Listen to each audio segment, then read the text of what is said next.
Seck. dal leen a jàmm téeméer ak ñaar fukk ak juróom-ñeenteelu édition màggal bu Touba Sud du Quotidien nee na Touba tàmbali naa fees taalibe yu bari riir utal si ci dëkk bu sell bi ngir fekkee si màggalu ko borom Touba gi ñii jël oto yi amee ci ñoo xam ne saxaar gi lañu jël Le Soleil national ne saxaar googee démb la déqi dugg biir Touba taalibe yu bari yéeg ci màggal si am ceet mbégte mu rëy réew mi quotidien ne Sénégal ci boppam ñoo riir utal si Touba ku nekk nag ak fa ngay jaar ngir dugg ci dëkk bu sell bi fekkee seet màggaluk Serigne Touba Cheikh Ahmad Bamba Khadim Rasoul gi xalifa Serigne Touba di Serigne Mountakha Bassirou Mbacké ci ay mbiram la laas yéenekaay xëy di wax yéenekaay bi ne moom mbégte mi taxawaay bu rëy la am université Cheikh Ahmadoul Khadim bu Touba libération yéenekaay ne Touba kay tàmbali naa yëg màggal gi màggal gett taxawaay bu rëy la ci Serigne Amsatou Mbacké di am lii quotidien xëy dinu gën a xama nekk moom dinu xibaar ne moom Serigne Amsatou Mbacké doom la ci Serigne Souhaïbou Mbacké moom Serigne Touba Cheikh Ahmad Bamba Khadim Rasoul bëgg itam lool xasida noone itam la mel ci alxuraanul karim yore daara yi am ceet taxawaay bu rëy ci ni ko Serigne Saliou Mbacké daan defee l'observateur moom jox kàddu gi coordonnateur bu màggal bu Touba moom Serigne Ousmane Mbacké di xamal waa journal Futur Média bi ne màggal gi Serigne Mountakha Bassirou Mbacké mi xalifa général des mourides li mu ci bëgg moo di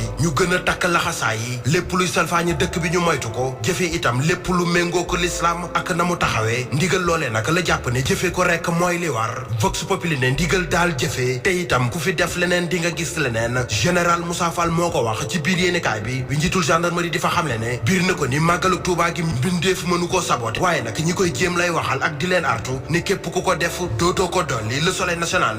national ne ñaar fukk ak juróomi escadron gendarmerie la fa yóbbu ngir kaaraangeek màggal gi màggal googee daal tribune yéenekaay nee na bari na ci koñ yoo xam ne ndoxi taw yi tax na ba kenn mënu faa jaar loolee itam sonal askanoo fa yeewoo sonal itam ñi nga xam ne danoo màggal si te di fa jaar waa ONAS ci l'observateur di xam jël nañ bépp jumtukaay te itam dinañ def seen kemtulaay kàttan ba laataa ñuy àgg ci bés bi bépp ndoxu taw bu fi nekk dinañ ko fi jëlee Serigne Assane Mbacké jëlee nañ ko ca kaso ba journal L'Info moo ko wax yéenekaay bi ne moom Serigne Assane Mbacké ak ñu bari ñu nekkoon ca kaso ba dinañ màggal si plateforme SOSP ni mu ko sàkk woon ci kanamu xalifa général des mourides ngir mu sàkku ci njiitu réew mi di président Macky Sall mu amal grâce ci màggal gi loolee itam tàmbali na ndax démb rek seetlu nañ ne ñaar fukki doomu aadama yu nekkoon ca kaso ba ñu jàppoon leen itam ci manifestation 2023 yi bàyyi nañ leen ba nu ñibbi seeni kër bàyyi Ousmane Sonko mu jibbi këram loolee la avocat yi koy layal di sàkku ci source a ñu fay artu di naan Ousmane Sonko wàllu wér-gu-yaramam moo ngi gën di gàllu góose ci Les Échos ñu fekkaat leen fa ñu fay def alerte rouge Vox Populi ne am na itam téeméeri médecin yoo xam ne artu nañ ko moom Ousmane Sonko ngir lu aju ci wàllu wér-gu-yaramam maître Bamba Cissé kenn ci avocat yi koy layal moom Ousmane Sonko ci libération yéenekaay mu fay artu ne fi mu toll bàyyi ko moom Ousmane Sonko mu ñibbi këram rek mooy li gën laata bay di way mbuus gaa ñu bare te fari ci société civile bi loolee la ñu sàkku enquête yéenekaay ne société civile bi moom ak nguur gi seenug nekkin mënta neex ndax ñu bari ci ñoom nguurug Sénégal wóoluwu leen nguur googee ba tey kenn xamagul kan mooy nekk seen candidat ci élection présidentielle yu atum 2024 Le Quotidien ne samedi bële di ñëw lan ko nar a xam ndax nag njiitu réew mi di président Macky Sall bés boobee la ko nar a wax